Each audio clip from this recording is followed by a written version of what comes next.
In the year 610 AD, a 40-year-old merchant by the name of Muhammad was sitting in a cave outside of the city of Mecca, where he regularly went to meditate.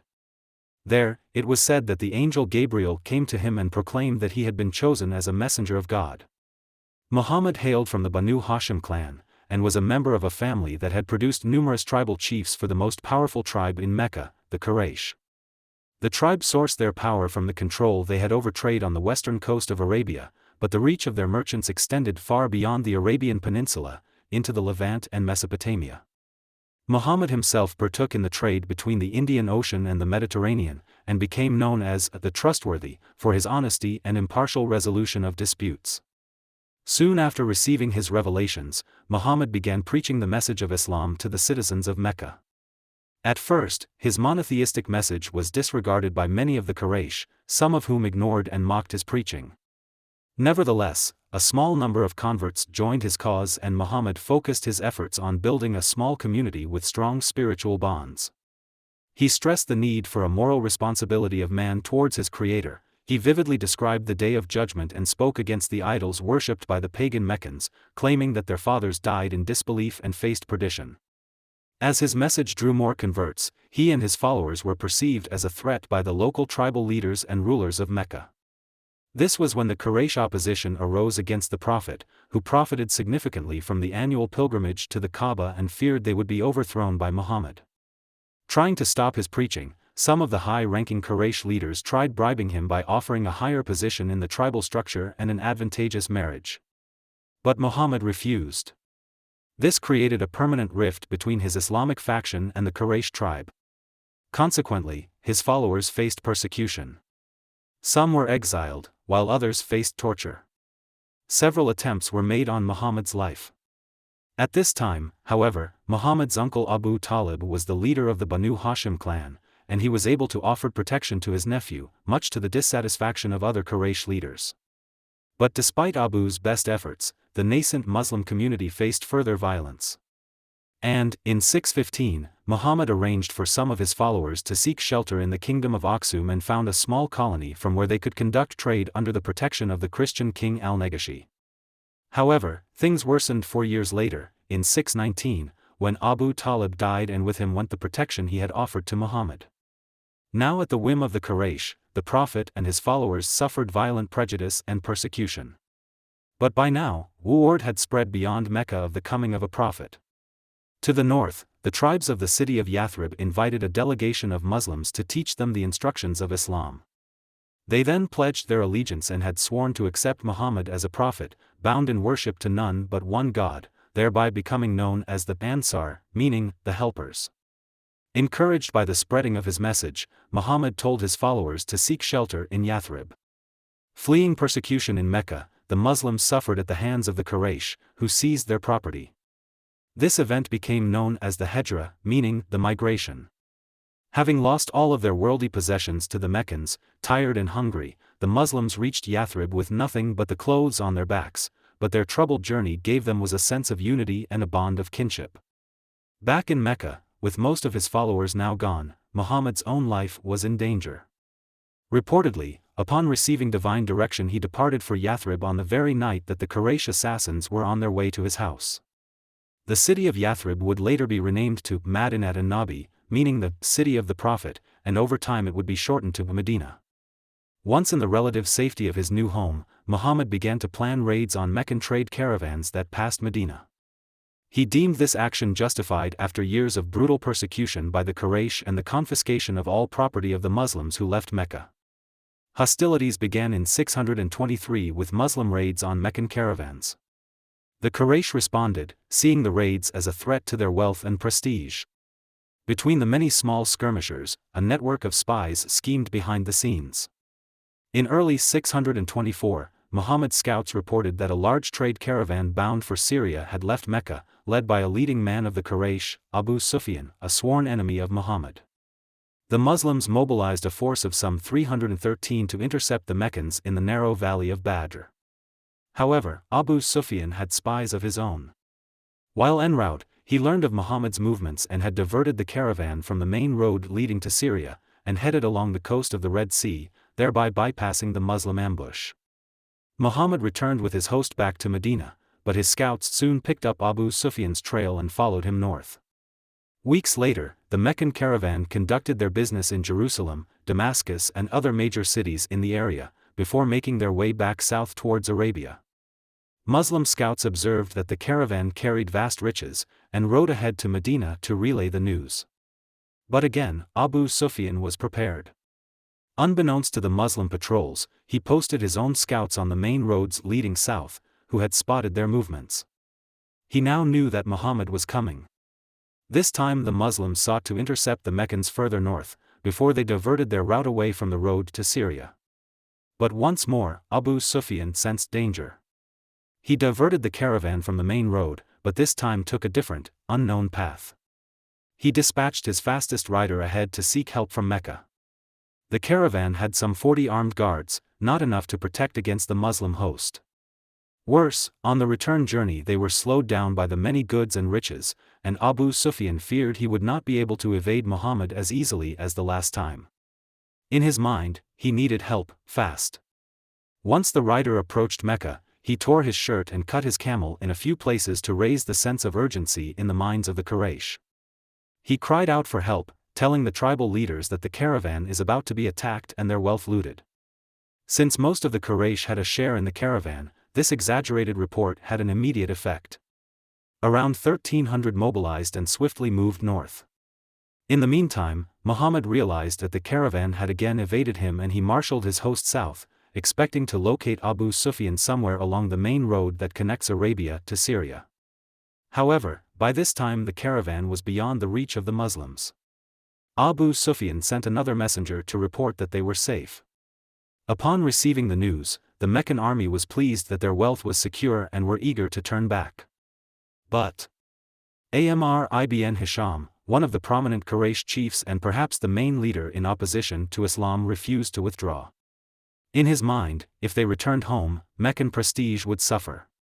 Furthermore, he argued that Muhammad, with his host of around 300, was expecting to fight a merchant caravan, not 1,300 warriors. Now was the time to catch him by surprise and hunt him down. Most of the clan leaders agreed, but some 300 warriors weren't persuaded and had turned back, while the remaining 1,000 Quraysh pushed on. Meanwhile, marching south along the main road, the Muslim army encamped in the valley of Badr. As the evening drew to a close, a heavy rain brought much relief to the men, exhausted by the long trek. During the night, a messenger arrived, carrying news that the Meccan army is coming. Muhammad and his companions sat around the fire, contemplating their next move. With the Prophet were his top lieutenants, including Hamza, and future caliphs Abu Bakr, Umar, and Ali. He saw the worry on their faces. But then, Miqdad, one of the Meccan companions, spoke, urging Muhammad to follow what Allah commands, pledging he will fight alongside the Prophet. Sa'd, a leader from Medina, exclaimed that he would follow Muhammad even into the depths of the sea. The Prophet then uttered to his companions, "I can see the death of those disbelievers." The next day, Muslims were ready to sacrifice their lives for Islam. At first light, as the rain subsided, the Meccans began deploying for battle. Water-bearers were sent to replenish the water supplies. Little did they know that the Muslims had filled in all of the wells close to the Quraysh camp. This clever move by Muhammad had created a logistical dilemma for Hisham. Without a source of water in the hot Arabian sun, the Meccan army either had to retreat or force a battle. Furthermore, the Prophet had chosen his position wisely by setting up his camp atop a sand dune. Although only slightly elevated, from here the Muslim leadership could observe all enemy movements. But more importantly, after the heavy rainfall the night prior, being on slightly elevated ground meant that the soil dried quickly and the troops could move easily. In contrast, the water runoff carried a deluge of sand, dirt, and dust from the surrounding rocky outcrops down into the valley, covering the ground around the Meccan position in wet silt. With his camp and army stuck in muddy conditions, and with no water reserves to rely upon, Hisham was outmaneuvered. Muhammad had forced him to fight on his own terms. Aware of his numerical inferiority, the Prophet had arrayed just over 300 of his warriors in 3 lines along the narrowest point in the valley. His host was mostly infantry, with only 2 horses and 70 camels. In stark contrast, Hisham commanded some 1,000 men, including 100 horses and some 170 camels. Meccan scouts soon reported on the small Muslim host, adding that there are no additional troops waiting in ambush, which meant that Muhammad and his men would fight to the last. This discouraged some of the Meccan troops, as Arab battles of that period were normally low-casualty affairs. But Hisham quashed any dissent, appealing to the Quraysh sense of honor. Then, out from the Meccan ranks came a warrior Aswad, swearing that he would drink from the well near the Muslim camp or die for it. Accepting the challenge, Hamza, one of Muhammad's uncles, stepped forward. As the two began fighting, Hamza dealt a blow to Aswad's leg, before quickly striking again to finish him off. Enraged, three prominent Quraysh noblemen, Utbah, known for his skill and ferocity, his brother Shaybah, and his son Al-Walid, came forth from the Meccan line, clad in armor and wearing shields. On the Muslim side, 3 Ansar from Medina answered the challenge. But the Quraysh refused to fight them. Their quarrel was not with them, they said, but with the Muhajirin, the first converts to Islam. They wanted to fight Muhammad's kin and his closest advisors.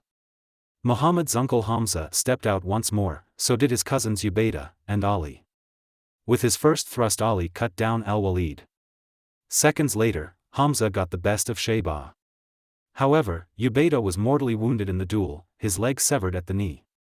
But before Utbah could deal the killing blow on the Muslim champion, Hamza charged and struck him across the neck. Ali and Hamza then dragged their kinsman back to the Muslim line, where he drew his last breath. Angered with the poor showing in the duels, Hisham decided to put the Meccan strength in numbers to use by advancing on the Muslim line. Muhammad stood in the front ranks with the men, surrounded by his closest companions. The first Muslim line lowered their spears and shields, forming a phalanx-like formation. The first Meccan wave was the fiercest. Quraysh cavalry attempted to break through the flanks, while Muhammad's outnumbered center gave ground. But they managed to absorb the shock of the Quraysh charge, and the Prophet sent reinforcements to the flanks to prevent a possible breakthrough.